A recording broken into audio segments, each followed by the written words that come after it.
This is an Irreverent podcast. Check out irreverent.fm for shows from all our friends. Hello and welcome to Evangelical, a show exploring the world inside and outside the evangelical subculture. I'm your host, Blake Chastain. Today I'm happy to share with you an episode from a fellow Irreverent Media Group podcast called Speaking in Church. If you're not aware, Evangelical is part of the Irreverent Media Group podcast collective, and Speaking in Church is also a member. And I thought it would be great to share with my audience an episode of their show. So this is an episode that was recorded and published in September of this year with Josie, Jimenez, and Cameron Bishop. And I don't really have much else to say in the prologue. I just recommend that you all check out irreverent.fm and the links to all the different podcasts that publish under the Irreverent Media Group collective, and go seek them out and subscribe to them, including Speaking in Church. You'll find links directly to do all of that in the show notes for this episode. And if you do want to support this show, you can do so over at postevangelicalpost.com/support. Evangelical is a member of the Irreverent Media Group and a production of the Post Evangelical Post, LLC. All right, everybody, let's get into it. You're listening to an Irreverent podcast. For more unholy content from our friends, head to irreverent.fm.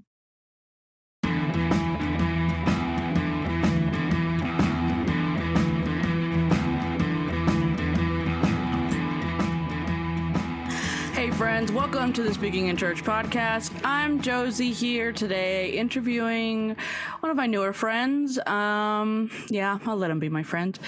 Just kidding. I'm here today with Cameron Bishop. So honored. Who is, I know. So you are what is your title? Cognitive, what is it? What do you do? Yeah, so I'm executive director so I work in cognitive science, but I work specifically with like a team of researchers that designs and develops and researches around human transformation. So smart cookie. I don't know about that, but yes, we have fun with it. And I think your job and your background is interesting when we come to talk about church trauma, because you know what's happening in the brain. You know what's going on. You know specifically how they break our brains. It's great. It's amazing. Yeah. I love it. Yeah. We, that's people are coming out of church with, shattered brains. And specifically like with cognitive science, because cognitive science focuses a lot more on like awareness, like human awareness. And like the starting point of cognitive science is who am I? Mm-hmm. But we grow up in these systems that tell us it's really like our own thoughts and feelings and behaviors. And the way that we see the world isn't a good thing. And that's just like so terrible for for that brain and for development, right? Like we're told that this way of life is going to help us transform. But like the starting point of transformation is a healthy like definition of who you are. So, yeah. I love it. Before we get into your life story / testimony / whatever, I want you to tell the people how you came to the deconstruction space, because you're pretty well connected, I will say. I mean, you're friends with super famous Mason. I mean, he's only famous on Twitter, but it counts. You've hung out with Kevin Garcia. I want to know how you got, just for my own edification as well. Yeah. It's so random. Yeah. I adore both of those people that you just mentioned. I think kind of my pathway in, because I don't make money off deconstruction. It's not like neither do I. People like, yeah, right. All these, I'm ready for that check. I feel like it should be like an MLM thing, right? Like if I I'm deconstructing under someone, so I get residual checks, but no. Amen.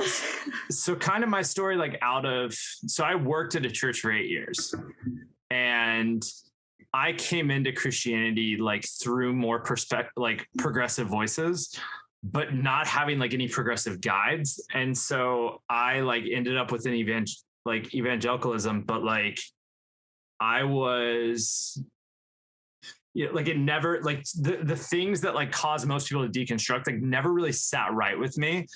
And I just sort of tolerated it. And so I think the deconstruction thing was weird because it was a lot of things that I was thinking through like throughout my entire Christian journey, and just started to get like more public about kind of in my mid to late 20s, and was also working at a church, but wasn't like holding back. And I think I just assumed things like Jesus. Yeah, I just assumed that Jesus would like keep me safe, like as I changed, that it would be like that concept of like things like Jesus and resurrection would like allow me to continue to be a part of like the church community. And, and there's like so much deeper thing, like there's such a deep story to that of like what that means. But like realizing I was never a part of that community, like, and I was never going to fully belong, that like identity markers that I carry were never going to be accepted there. And with like my changing beliefs and way of existing, like I found myself getting excommunicated from the church and losing my job, and just, and really like being so public in my space caused that. And so one of our friends, Derek Myers, shout out to Derek. Yeah. So we went to college together, but we didn't know each other super well. And so funny story, at one point several years ago, Derek posted a check-in to like a Hillsong church. Oh God. Like on Facebook of like, I'm here at this church. It's like it's like a Hillsong church in Georgia. And I saw that he posted that and almost unfriended him on Facebook. Like I didn't know him well. I was almost like, I just don't think I'm going to connect with this guy. We're not going to vibe. We're not going to be friends. And so, but when he started deconstructing, we started talking a little bit more. And then when I lost my job, and was like excommunicated, I also got COVID that like the next day, and insult to injury. It was just like the worst. Like I taught COVID. I was supposed to start a college course that I was teaching that next day, and had to like just be like, I can't show up. And Derek we were messaging, and he just like stayed on the phone with me that entire week as I'm like quarantining in my room and just like depressed and crying. And so I think Derek was like kind of that path into that. Like he's the one who introduced me to a lot of these friends, like, but also just the internet and Twitter, and just, I don't know how I became friends with such amazing people. I just have. I feel similarly in the sense that like we just kind of got introduced to these people, and all of a sudden it's just like, oh, people know who these losers are. Like, this guy. Just kidding. I really only feel that way about Mason, but it's fine. Just kidding. One of my favorite lines was about Mason was when. Oh my gosh, I don't even know if I should tell this story. I'm going to. We'll just start off strong. was when we did the Promise Breakers like retreat. Evangelical guy, the retreat. That's right. Some guy like put a like on like in Twitter to try to like roast us. Was like, I get it. It's called Promise Breakers because they're all about not having sex, and you guys have sex. And someone replied, "Are we sure Mason Meninga had sex?" And it was my favorite. Like out of that entire thread, it was my favorite reply to that. It's funnier when you know Mason, because on Twitter he's like this funny, like haha broy type of whatever, and in person he's just like a little sweet little boy. The sweetest. Just the sweetest human ever. Yeah. Anyways, enough about Mason. He's not on this podcast. And I don't want him on my podcast. Just kidding. He's been on this podcast. He came on. I just roasted him the whole time. I couldn't help it. It was so sad. But go listen, everybody, and see how much of a bitch I am. But I want you to tell the story. This is the story that I'm going to forever tell. That I think is like the solidification of our friendship, about the fun discussion group that you led at Wild Goose. Oh my God. Yeah. That's been. Tell the people why we're friends. Tell that story. Yes. Oh, Josie, I adore you for this story because, and I've had a lot, like looking back, I spent probably way too much time thinking about that moment. And it's become like, I think that story is going to be like a powerful moment in like my story. Like as I like, hell yeah. So I signed up to lead a conversation at Wild Goose. I'd never been, I didn't know anything about it. And our, one of our mutual friends told me actually before I went, hey, just be careful. Like, I know it markets itself as like progressive, like Christian space, but there's a lot of people of color and queer people that have like shown up there and it not been like a safe space for them. And so just be careful and just like be mindful of that and kind of explain some of the ways they thought. And I was like, it can't be that bad. Like, so I went and checked it out. And I sign up to teach a class and I decide I want to do a discussion. So you can decide to like record a podcast, do a lectureship, like do some kind of music thing, art thing. But in kind of the corner, there's this area where you can decide you can do discussions, like conversations. And so it's not like, oh, I'm teaching you something. It's like, no, I'm hosting and facilitating a conversation around this topic. And I spent a lot of time writing like my course description. And basically what I say is like, hey, so my brand was like your mystical brain. And what we're going to be talking about is identity development, because that's the starting point for cognitive science is who am I? What's my identity? And so we're going to have a conversation around identity. And that's going to include things like culture. That's going to include like heritage background, like personality markers, like any identity marker that you can carry, it's going to be around that. And like write that in my class description. You can still go to the Wild Goose website, read that class description. So I show up and there is a lot of people at my like discussion table, like a pretty significant amount. It was a lot of people. It was a lot. Yeah. Yeah, but I think they just read the words your mystical brain and just like ran with it and didn't read the conversation. And I also think they had been sitting in lectureships all day and assumed that's what it was, even though it was the conversation tent. And it was a group of like middle-aged white women, and that's important. Like, that's an important part of the story. So there's a group of middle-aged white women and old white men, and then me and Derek and Josie. And then your little Damon. Friends. Yeah. Yeah. And then my friends. And during the conversation, I hear this like whispering in the background. And I just kind of keep hearing like, I thought this was the mystical brain. I thought this was, and like, I like, I'm hearing it.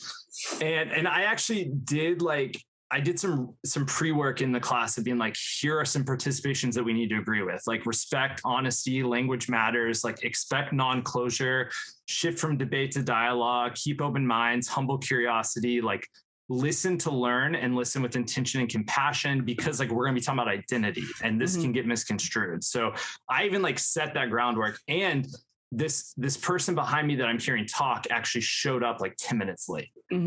So she's missed a lot of this conversation anyways. And then this so I'm hearing that and I'm kind of feeling this weird energy. And so finally she goes, I'm upset.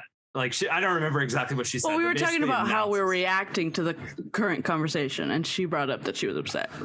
Yeah. And she says, I'm upset. And I was like, it like caught me off guard. So I kind of turn away, take a breath, turn back around and go, what are you upset about? And she goes, I just like didn't think we were going to be talking about identity. Like I thought we were going to be talking about like mindfulness meditation and, and correct me if I'm wrong, but to me, it sounded like she was upset that we were talking about things like how people like that we were confronting things like stereotype and bias. Yep. And she did not like it. Yeah. And like Damon said afterwards, like it was white fragility. Like it was just straight up white fragility. Yep. And even like, and something I get a lot, like when I bring up certain like cultural markers about myself, like I get pushback on it because I don't look how you would think someone who carries this identity looks. And so she she said that, and she was like, I think I need to leave. And I just was like, if you need to leave, leave. And you were very nice about it. Yeah, I tried to be, and I tried to give her the positive assumption, like had no idea what was going on with her life. And I think if it had ended with there, I would have been fine. But then there was this like old white man who was sitting directly across from me. And I just I turned to the table and I go, hey, I know that was distracting, and if that's how anyone else is feeling, let's talk about it so that we can kind of move into the conversation. And he just goes, I don't know who you are. And, I thought we were going to be talking about science. Yeah, I thought we were talking about science and your mystical brain. And as he's talking about it, I was like, oh, you want me to teach you something that you can take back to your friends and impress? Like you want me to give you my doctorate. That's what you want me to give you is my doctorate, my background. I signed up to lead I'm losing money being here. Yeah, for real. An hour of work, an hour. And I don't say this to brag, but the conversation I'm leading in a corporate setting, it would be $300 per person. Mm-hmm. And you get paid to do this. This is my job. But I'm wanting to give it to these people, this community. And so, and I'm good with pushback, but his pushback was I don't need, so he said, good with identity development stuff.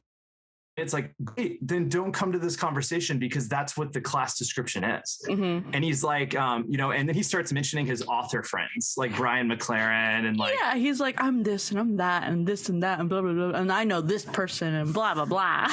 Yeah. Yeah.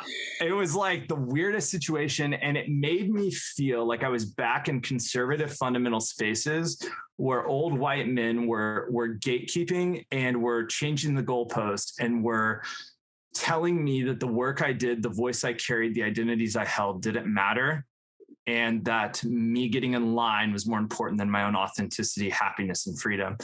So I gave up in that conversation, and you were there to protect me. And I don't say that lightly, but your listeners should know that you really stepped up to protect me in that situation. And, I remember just you explaining this is what I'm hearing. This is what I'm hearing in the conversation, and really helping to kind of land that plane so that I could just get off. And so then I was salty the rest of the day about that. And it wasn't just because of that situation. It was very familiar, but make it white liberal, and it was just hard. And it was I don't think people realize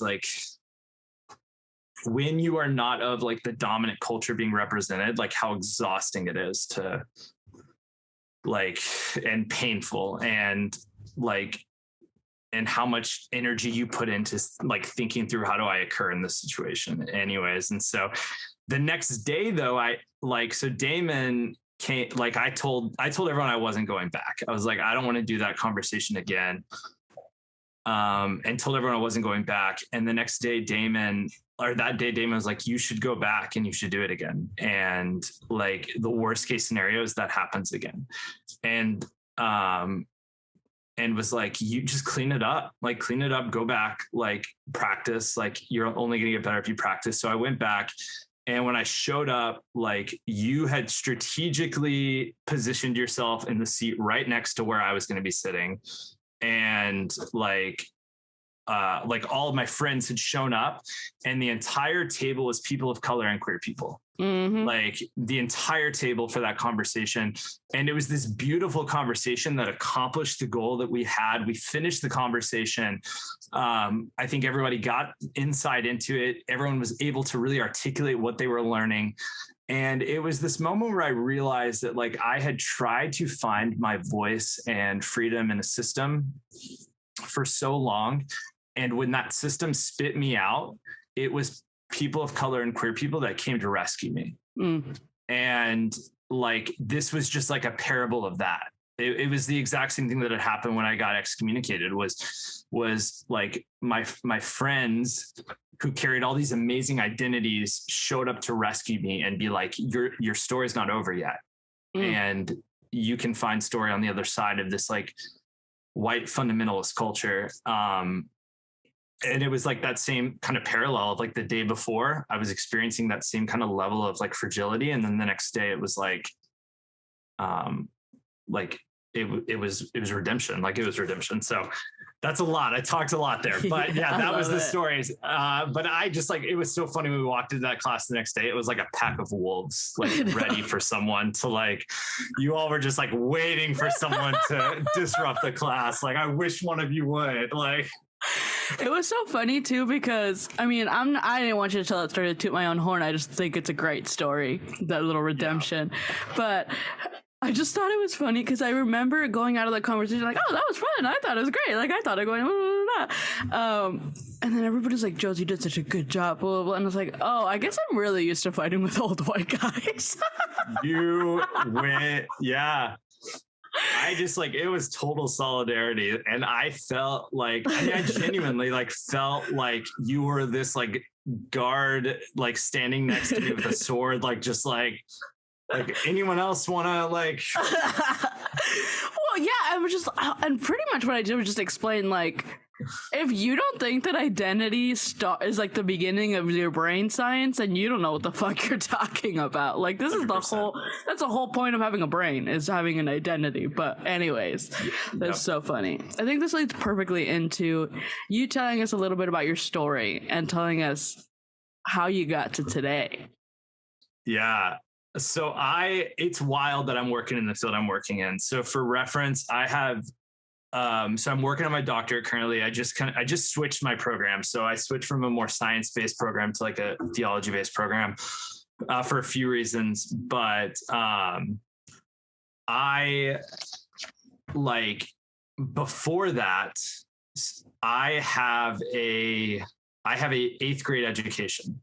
And past that, I have nothing until college. And that's important because so I grew up in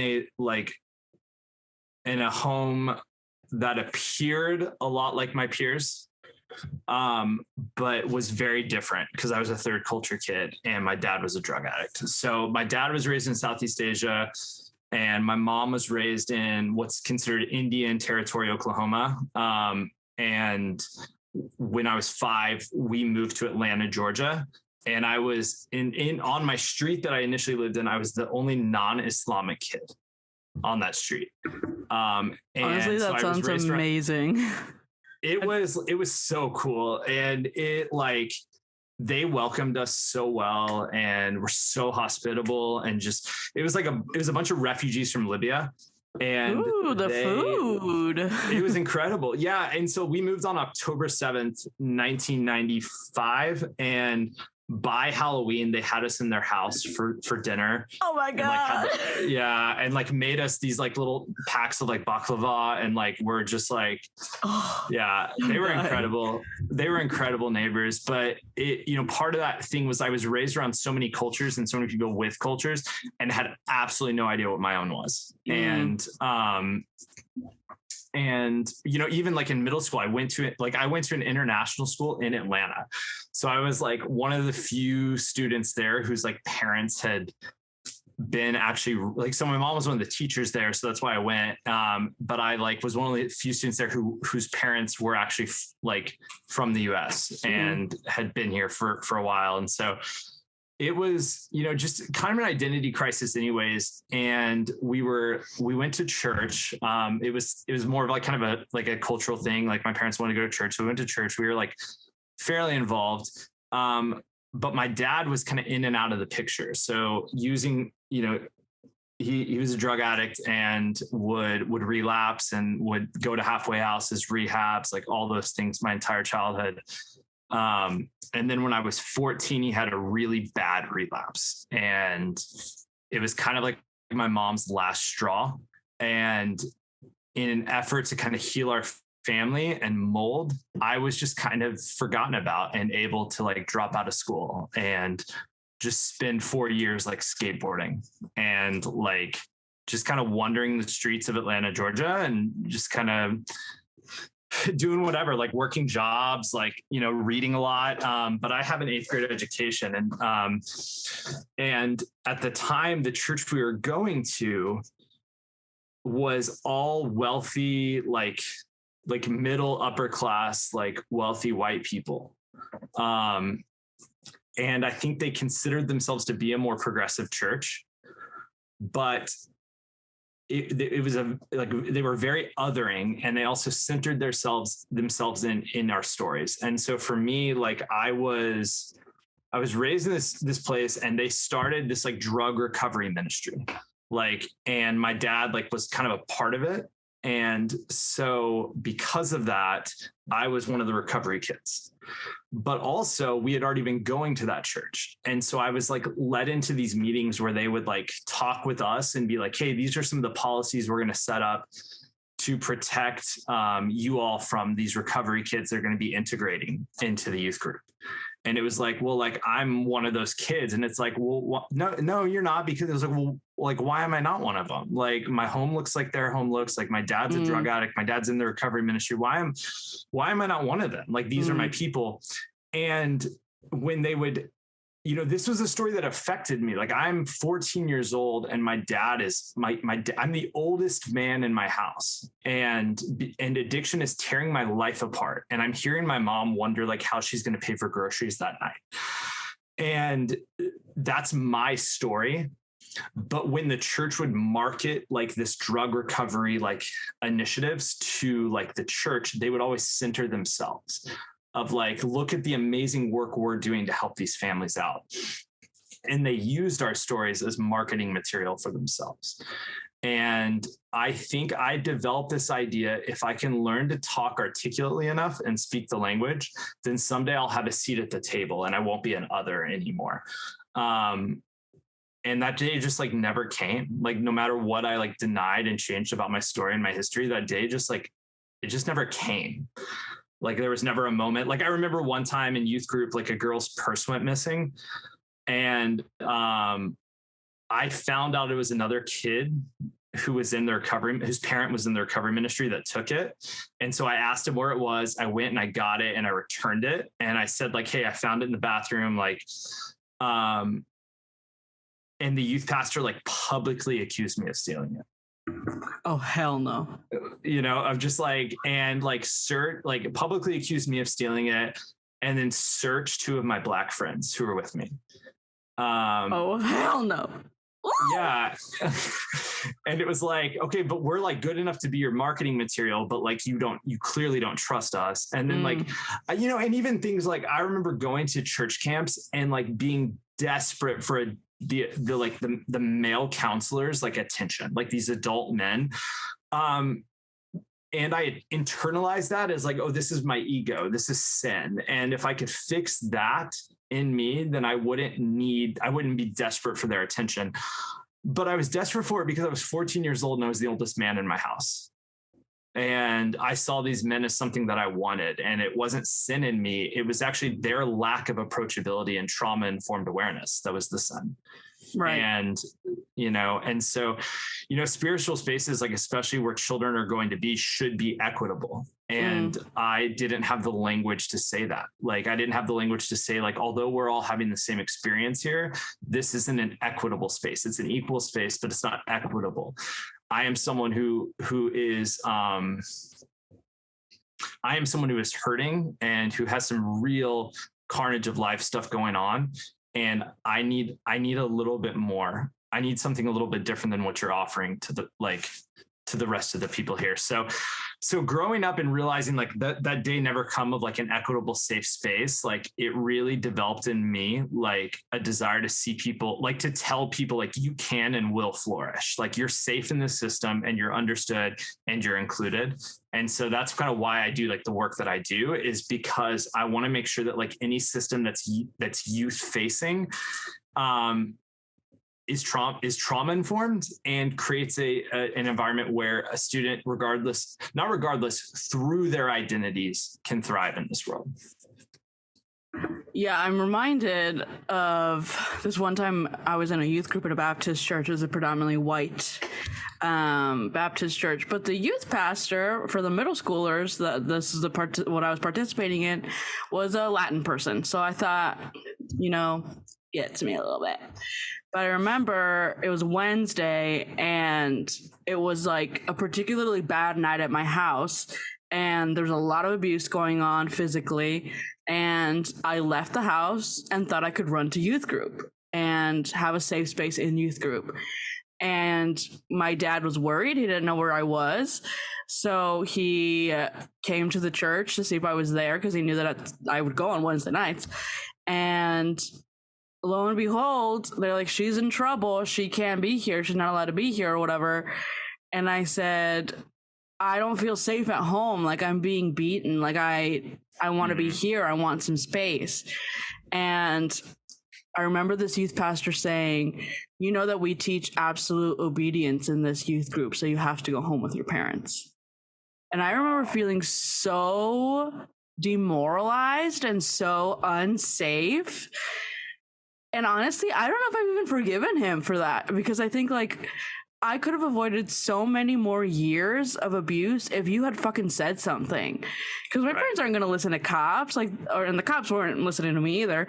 And they didn't care about what the school had to say. But you are a church figure. They listen to church figures. You could have intervened, and I could have been saved so much heartache if you had just dealt with the situation as you're supposed to do as a church person, right? Like, also, church people are mandated reporters, like all this stuff.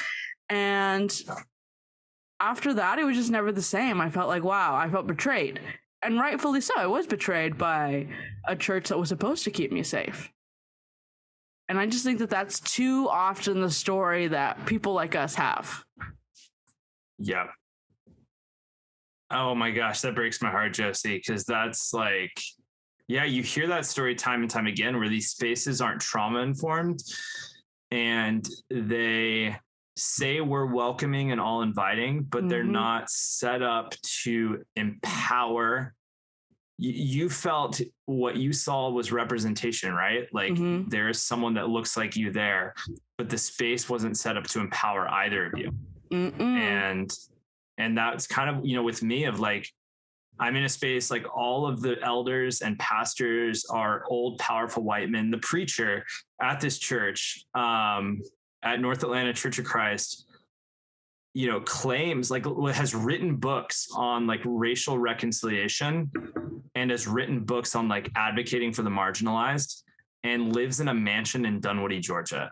And like his kids all go to private school. And so it's like, those are the people that are like, we're looking to advocate for us, and we're not seeing anyone that looks like us or has the background that we have in those spaces. And it makes it like they just don't have the tools. Like an old rich man just who has been through nothing, who has not lived the story that I've lived, does not have the tools to create the environment that 14-year-old Cameron's going to thrive in. And he should not be profiting off of it either, of trying to be this whatever. Like, he should not be writing those books. Right. It's kind of like I went to APU, and this theology professor at APU wrote a book called Trap Theology. Jesus Christ. On the cover is this beautiful black woman, and the author is a straight up white lady. Oh my God. Tell me about trap theology. And not even me. Are you going to tell a black person about trap theology? Trap theology. Also, what a title. Trap theology. What? Yeah, I just like, oh my God. Like, no one along the way was like, hey, I got a suggestion. Fully don't do this. Ready to publish. Yeah. I cannot with the audacity of some of these white people. But I think, I remember when I was a youth group leader, and lots of people telling those of us who were in it, there's only a few of us, but we were like, they're like, you guys go above and beyond for your youth kids. And we were in Azusa, and Azusa's predominantly Latin, and our kids were like low socioeconomic status, and I was the only Mexican person there, and all of my kids were Mexican or Latin, and it was just so funny, like all the things that I remember just not feeling like doing as a youth group leader. Like, I'm not gonna tell you not to have sex. One of our kids was 18 and pregnant, and I was like, that's fine. Like, I'm not gonna kick you out of church for being 18 and pregnant.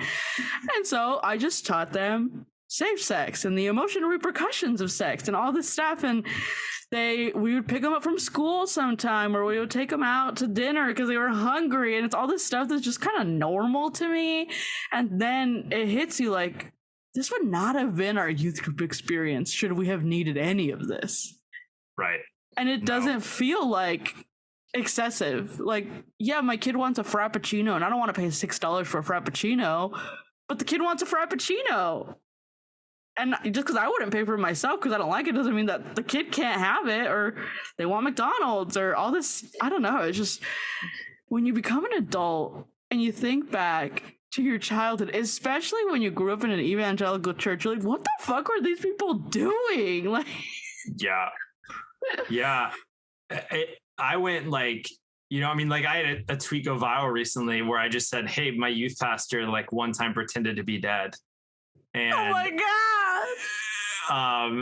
And it resonated with, like, that was the scariest part about it, was like the entire, like, I had like 80,000 likes, and there were so many comments where people are like, oh yeah, I saw that too. Like, oh, I had a similar story. Like, oh, I also had a youth minister, like, who pretended to be dead. And that's what you talk about, right? Of like that Frappuccino, that McDonald's, like those things that show a kid like you are valued in this space and you're understood and you're included and you're in a system that will protect you. Mm-hmm. The problem is we were not in a system that would protect us. Yep. And it would be like, I think for me, like I carried a lot of that of like, this is a me problem. Mm-hmm. And it wasn't. I was a child. It was a system problem. The system was the problem. And and I don't want that to happen. I don't want that to happen to any other kid. Like I don't want that to happen. I think this is actually funny. It's not so funny, but it's funny for me. But this one time our kids were playing hide and seek, and the kid is like, we have a balcony and you can step over the railing and there's the roof. So the kid's on the roof. They were not allowed to be on the roof, right? We were going to deal with it.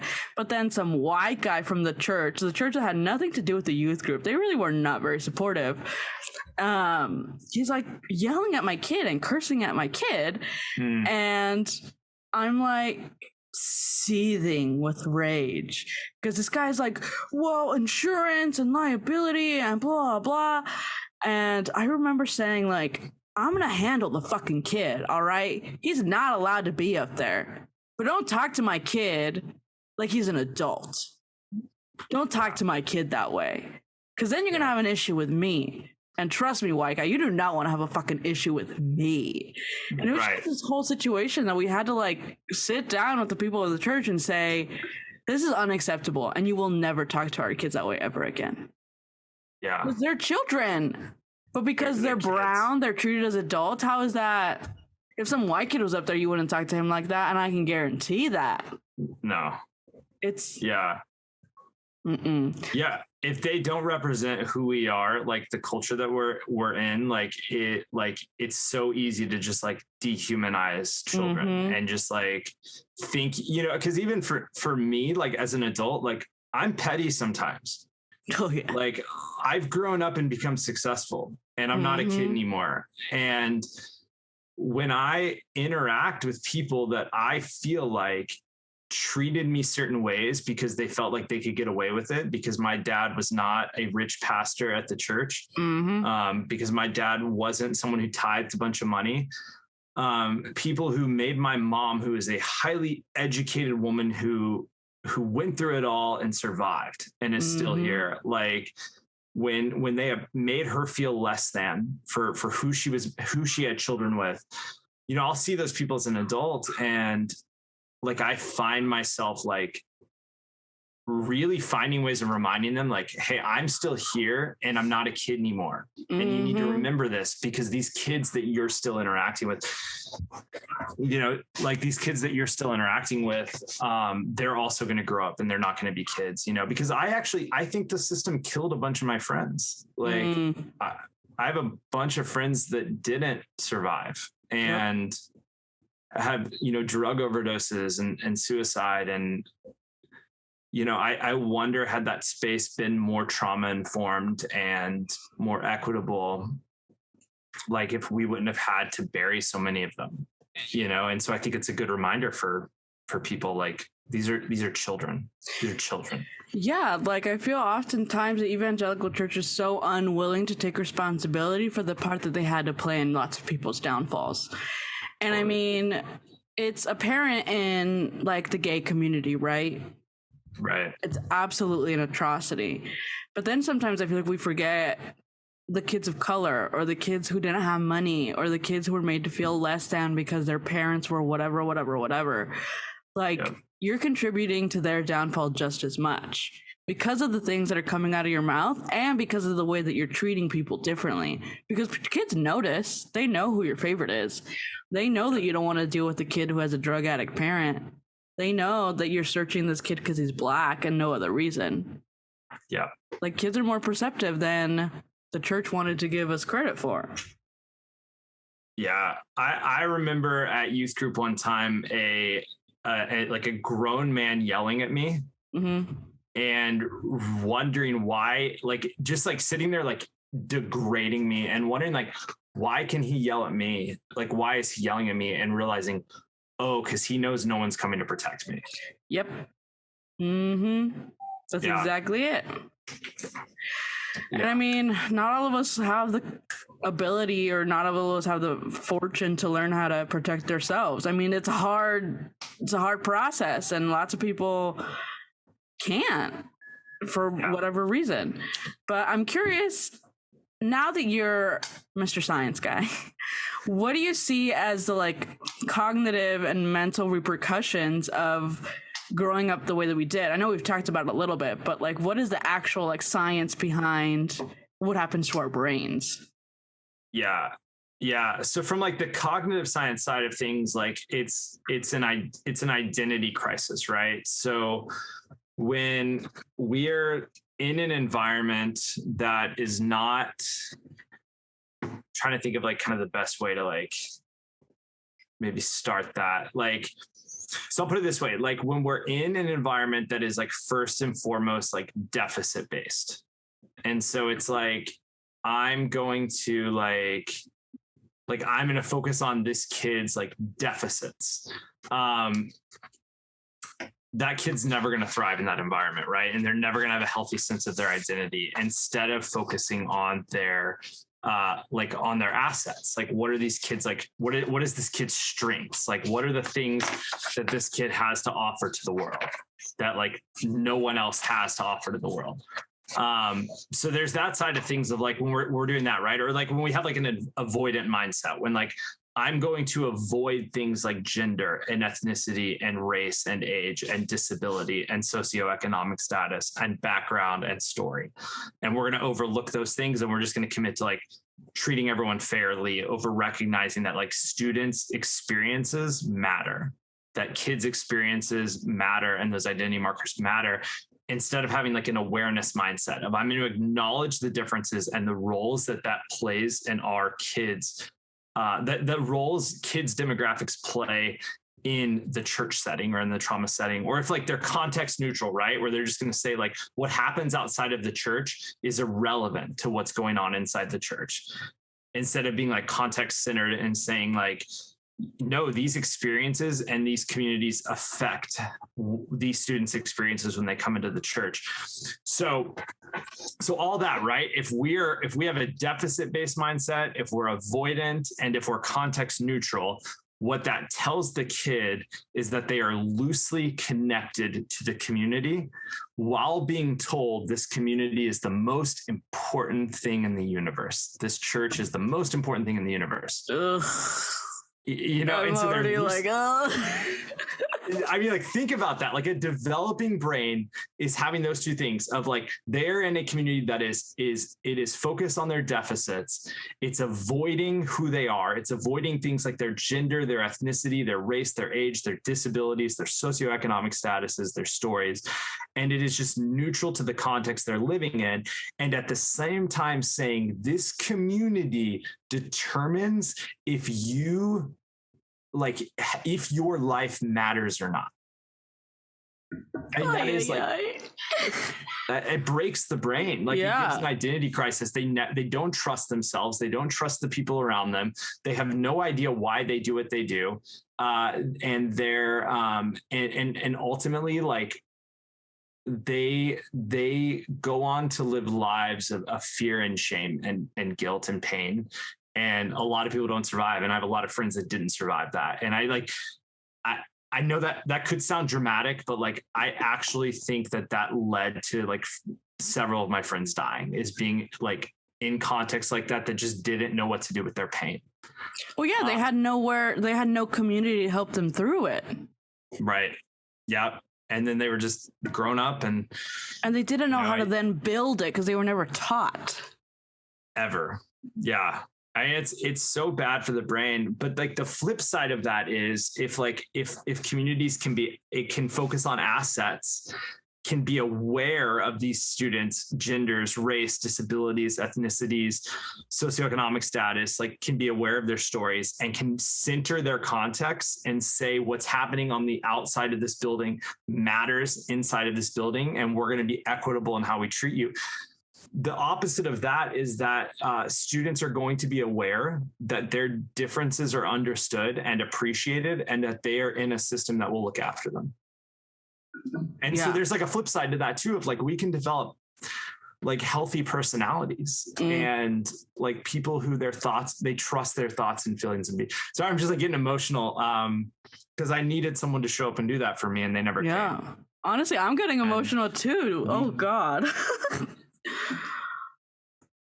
Yeah, it's hard, right? Like, it's because I needed that. I needed to be in a system that said, like, we're going to look after you while you're here. We understand you and we appreciate you. And, you know, we grew up and we lose all sense of authenticity. And I don't feel like I was truly living my authentic self until I was like almost 30 years old. Like, and I'll tell you kind of a beautiful story, because when I left the church as like a kid, when it was like, oh, I'm leaving this church, the church that I was at hired this youth pastor who has like since left because of a lot of these same reasons, and having these experiences, has done a lot of work around cultural competency and development. And I was explaining this to him a couple like months ago, and he started crying on the phone with me and goes, Cameron, I wish I could have been for you the youth pastor that you're helping me become. You know, and so it's not, so you ask what it does to the brain. It fucking breaks the brain, and it kills kids. That's what it does, is it breaks the brain. It takes away our sense of identity. It takes away our empowerment. We don't feel like we belong. We feel like we're having to try to fit in. We don't know how to answer who am I? We don't know how to answer who are those around me? We don't know how to answer why we do what we do. And ultimately, we don't know what influence and impact we can actually have on the world. The flip side of that is there are ways of being adults that will allow kids to know who they are, know who those are around him, know why they do what they do, and ultimately know how they can live the life that they want to design for themselves. There's a flip side to that, right? This can break the brain, but also this can develop a healthy brain, a healthy personality, and a healthy person with a really generative life. I'm getting really emotional because I did come out on the positive end of that, right? But then I think like, fuck, like it could have been so easy for me to just, especially as somebody who does struggle with depression, like it could have been over. Like that could have been it for me. If it had not been for, and I'm so great. I mean, I'm feeling an immense amount of gratitude because I did have, outside of church walls, which is stupid, right? Like I did have these adults in my life who helped me succeed. Like, and to some people it seems pretty dramatic, and I mean it is. Like I volunteered in the library and in the college and career center at my high school, and those two women who headed up those offices, They helped me develop as a human being. They helped me figure out my opinions. They stayed late with me at school if I didn't want to go home. They bought me dinner if they knew I was hungry, because they were safe and I confided in them. Like, yeah, oh, when my mom is mad at me, she doesn't feed me. And without making it a deal, they're like, oh, we're ordering from here. What do you want? Like, we got it. Just knowing that they were providing a safe space and that no matter what, I was not going to go hungry that day. And when it came to college, they helped me apply to schools. They helped me get a full ride to APU. And when it came down to the wire and I needed $300 for the deposit that I couldn't get waived, and they were like, fuck that. We're paying for this $300 because that's unacceptable that you're $300 away from a better life. And honestly, and ever since then, I've had all of these like parental figures who have invested in my life because for whatever reason, they thought that I was worth it. And then I get sad thinking like, why would I think that it wasn't worth it? Like, everybody is worth that effort. Everybody is worth investing in. And it was the church that taught me that because I wasn't obeying my parents, because I wasn't this or that or this type of way, that I wasn't worthy of being invested in. That's what I was taught in the church. But it was outside of the church where people were like, fuck that. And that's not the way it should be, according to the Gospels or whatever. Yeah. It's not, even when we were excommunicated, my son, who was 7 at the time, had kids approach him and say, we're not allowed to play with you anymore. Because I'm ready to fire somebody right now. Yeah, it was the preacher at the church that we were at approached my kid our last Sunday there and said, we're not allowed to play with you anymore. And that's not the way it should be in any environment for any kid. In a perfect world, any person, especially marginalized people, should be able to have their kids go into spiritual spaces and not feel like they're going to lose themselves. But that's not the case. I don't trust, we have found a spot. We have an amazing children's pastor at this church, and she's she's queer herself, and so like we trust a lot of the stuff that she's teaching, because she's teaching out of an identity, understanding what it's like to not belong in certain spaces.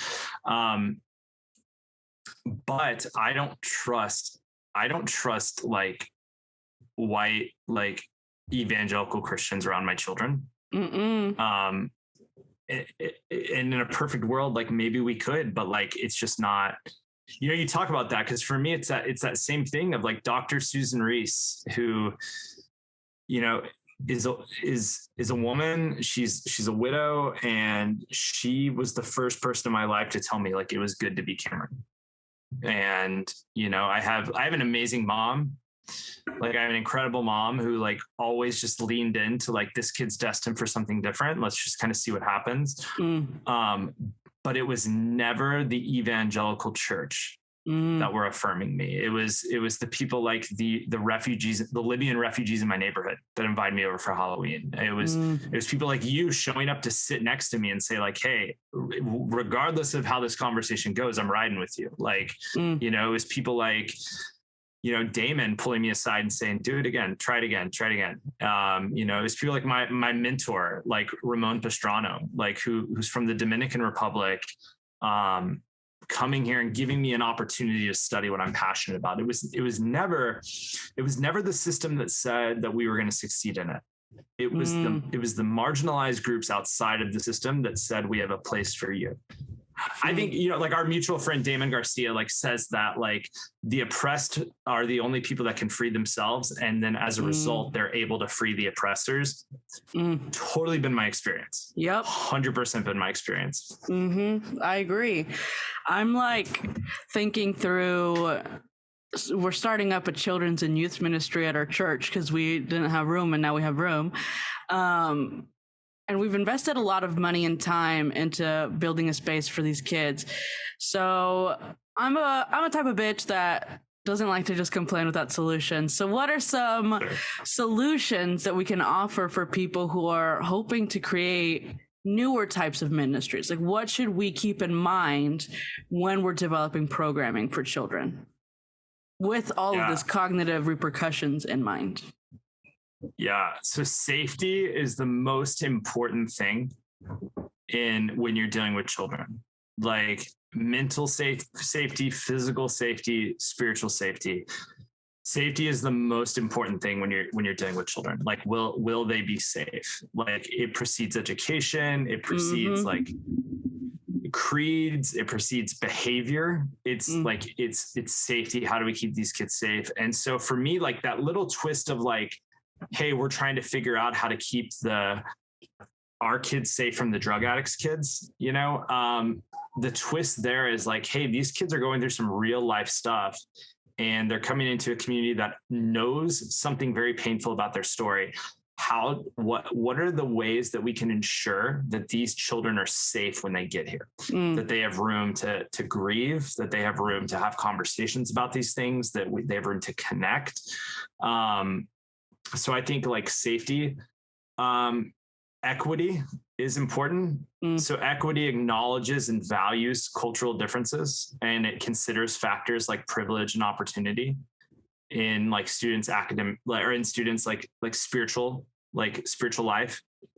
It even looks at things like academic performance. Like, do we want to like ensure these students can succeed outside of the church? Like if they're hungry, we tell them like they want to have a better future, but if they're hungry, they can't go to school. So how do we eliminate things like hunger? We eliminate things like equality, right? Equality just assumes that we're all the same and it's one size fits all. And that's how a lot of youth ministries are run. But equity, it's going to acknowledge those differences. And it's, like I said earlier, right? Like, we're going to be asset based. We're going to I think the first thing you do the moment you meet a student is start looking for their strengths.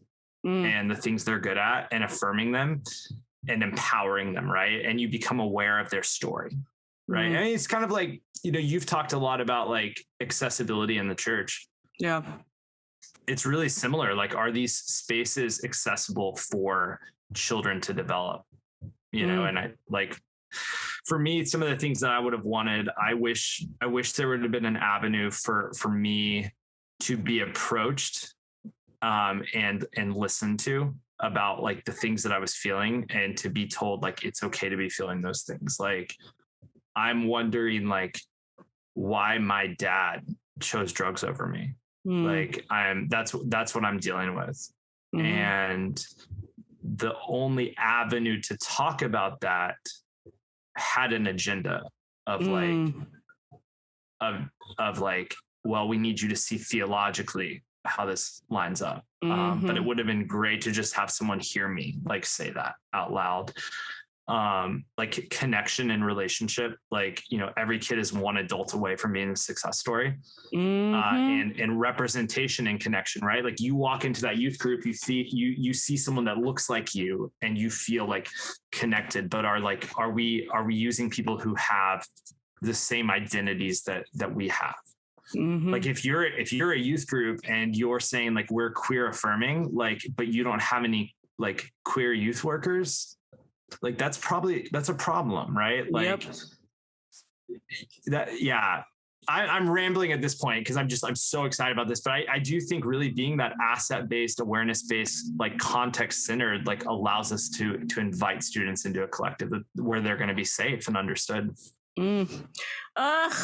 I love this. I think we could talk about this probably for a million years, but I am so grateful for you and your expertise. Tell the people if you have anything to plug, whether it's personal or you have a charity or something else. Yeah, I don't have a ton of stuff to plug. I mean, you're welcome to like Google me and figure out some of the work that we're doing. I work for an organization called IL, Impact Lives. And we're a center for like social transformation. So we like design and facilitate human transformation experiences. Ooh, churches should hire y'all. Church, yeah, they should hire us. Like, that would be, yeah. We haven't done a lot of work with churches, but I do feel like there would be room there. But yeah, basically what we do is we help we help organizations create, like particularly youth-facing organizations. So I specifically work with youth-facing organizations, help them create spaces where their students can belong, where they can be included and understood, and where they can be safe. And we design, it's called human-centered design is kind of the tool we use, like for any of you other nerds out there. But we go through a very long process, and we demand a lot of our clients in terms of time and energy, and we have seen it really pay off. Like, so you're welcome. You can. I'm Cameron Bishop, like I think Cameron L Bishop or something on all of my. I'm the worst. Like, follow him on Twitter. Yeah, Cameron L Bishop on all social media platforms. If you're curious, like, shoot me a message. If you're a troll or a jerk, like, I'm probably going to just ignore you. But if you like actually want to have a conversation, like, shoot me a DM. And yeah, I don't have anything to plug. I'll say I just finished our friend Damon Garcia's book, and I think it's one of the most important books I've ever read. And so I just like, I'll plug that. Like, if you're like at the end of this podcast, you're like, I want to buy something, like, go buy Damon's book. It's so damn important. Like, it's the guy who writes, it's an incredible book. Yeah. Honestly, it's pretty ridiculous. Yeah. Because I feel like, oh, this is my friend's. I want to read my friend's book. And then you're reading, you're just like, is this like really as good as I think it is? Or is this just my friend? But then you're just like, no, this is good shit. It's so important. It is one of the most, it is, I would say it is I'm gonna make a bold statement. It's the most important Christian book I've read in my adult life. Yeah, like it is that important of a book. People need to read that book. If you are a Christian and you are devoted to liberation and loving your neighbor, like, this is a really important book to read. Yeah. And it's very accessible. I will say that. Somebody who reads a lot, it's a pretty easy read. Like, he really keeps it for the people, The language is not like a lot of these theology books that are like transubstantiation and blah, blah, blah, blah, blah. It's like very accessible. It's very easy to read. We're obsessed with it. I mean, the whole fucking thing is highlighted. I highlight like every other sentence. Same. It's truly, very approved by us. Yeah, I love it. Yeah. Well, friends, as always, you can find Speaking in Church at Speaking in Church on Instagram, and that's it. You can contact us there. You can find me at Josie Takes the World. Stay woke or get woke. Bye.